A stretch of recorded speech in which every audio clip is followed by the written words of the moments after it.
Yeah, fascinating, that.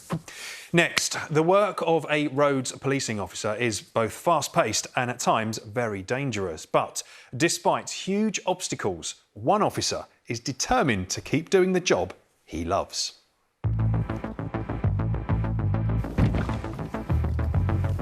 I wanted to join the police force. It's always been a childhood dream of mine. The role as a roads policing officer is an exciting one. Yankee Mike, Yankee Mike.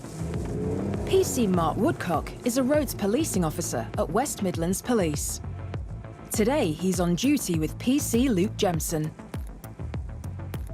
I am Tango Charlie 17, code 2 check, please. Received, bye-bye. Mark realised his dream of becoming a police officer in 2007. Blue Box Alaska. Yes. I left school at 16 because I knew that that's what I wanted to do. I wanted to join the police. I was very fortunate joining at 18 as a special constable, so it was a really good feeling. But in 2015, Mark was diagnosed with ulcerative colitis, a form of inflammatory bowel disease. It was probably around 9 months after getting married, just had our first child, so life's great. All these exciting things that you want to do in life, and then you're diagnosed with this disease that you don't know what it means, you don't know what it's going to bring. So it was quite a scary time in my life, really. Whose car is it then? Your mum's. Mark tried various medications to manage his condition, but nothing worked. I knew that things were getting worse. I was going to the toilet more frequently, passing blood again, and I was also getting sick every time I went to the toilet. The weight was falling off me. I was feeling more tired. My skin was awful. I spoke to my IBD nurse and they said, right, you need to come into hospital now. In August 2020, doctors gave Mark an ultimatum. Try another medication with only 20% chance of success, or have part of his digestive system removed. After being in hospital for 4 weeks in total so far that year, being away from my 2 young kids who are only 8 and 5, being away from my wife, the rest of my family, and I knew that one day I'd end up having a stoma anyway, I thought, just get it done. Mark had surgery to create a stoma, an opening which connects the bowel to the surface of the abdomen. He'd now have to wear a bag, but the results were life-changing. I saw a massive improvement from having my stoma to the point where all my symptoms had gone. Obviously, I wasn't going to the toilet because I didn't have a colon, but the fatigue gone. It was like a miracle thing that happened for me, so it was the best thing ever. But Mark worried his new stoma bag would prevent him returning to the front line. I'm only 34. I've got a long career ahead of me still. I've got a great role on roads policing. My biggest fear was losing that. So the issue with that particular vehicle, being impatient, they've decided to go to the offside of someone who's queuing and try and cut in front of the traffic, purely to try and save 2 or 3 seconds, which is inconsiderate driving. So he's going to be reported for that offence, and also a few defects on the vehicle that we've just identified as well.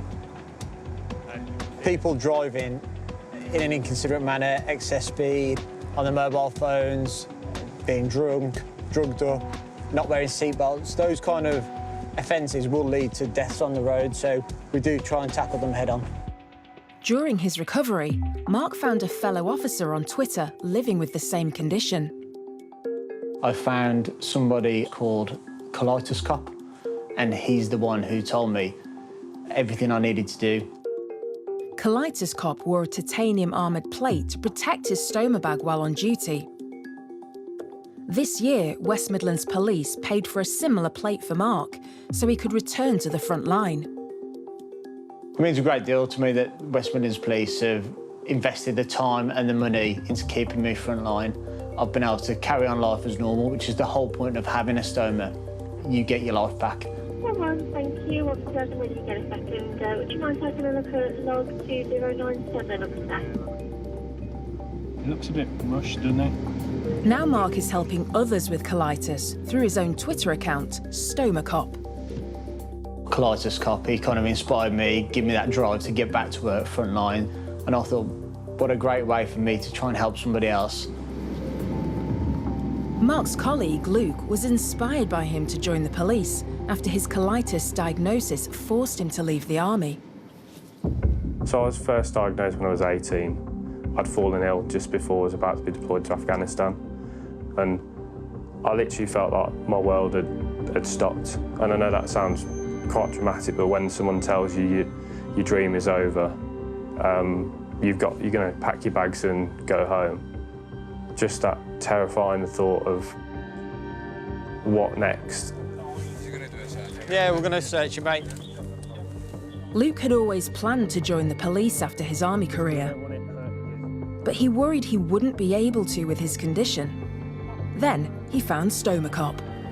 His colitis is a lot more severe than mine, and I thought, well, if he can do it, and he's such a specialist officer, then why can't I? You kind of get a copper's nose after a few years. When something doesn't seem right, it usually isn't. When we were behind them in traffic, there was a lot of shuffling around going on, a lot of looking in the rearview mirror, acting quite suspicious. We've then stopped them. One of them's produced a couple of spliffs and a bag of cannabis. Therefore, we're satisfied to search both of them and the vehicle. I was first contacted by Luke probably around a week or two after starting my Twitter page. He got in touch, explained to me that he'd had several unsuccessful applications to the police and he believed it may be down to his disease. So I kind of give him that push to just say, Luke, just try one more time. It's definitely not your disease. Maybe it's just something else you're doing. He did, and he got through, and he's here now, so it's really good to see. Mark's a massive inspiration to me. I can 100% say if I hadn't have met Mark, I wouldn't be in the police. In February this year, Luke was officially sworn into the force, and he's even done a few shifts with Mark. It's given me a motivation back. I've become a much more passionate person again. Almost like the half of me that I lost when I left the army has come back. You can still join the police with this disease. The police will fully support you. And Luke's a fine example of that. He's joined the police and he's cracking on with it. It's great to see.